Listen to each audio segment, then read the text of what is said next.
Hey hi friends, పులిహోర ఎలా తయారు చేసుకోవాలో చూద్దామా. ఫస్ట్ ప్యాన్ పెట్టుకొని ఆయిల్ వేసుకోవాలి. తర్వాత పల్లీలు వేసుకోవాలి,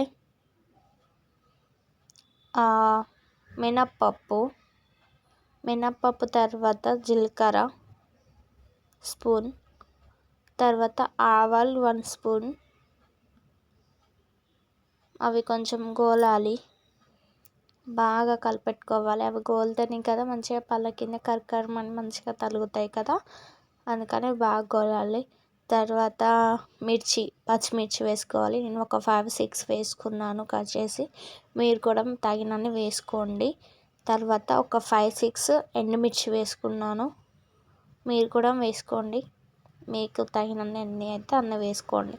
తర్వాత ఒక 3 రెమ్మలు 4 రెమ్మలు కరివేపాకు వేసుకోండి.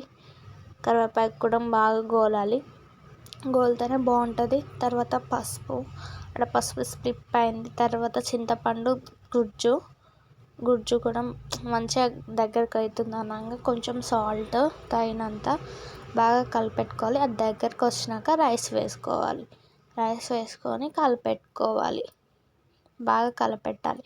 కలపెడితే మంచిగా ఎల్లో షేడ్ వస్తుంది. టేస్టీ పులిహోర రెడీ.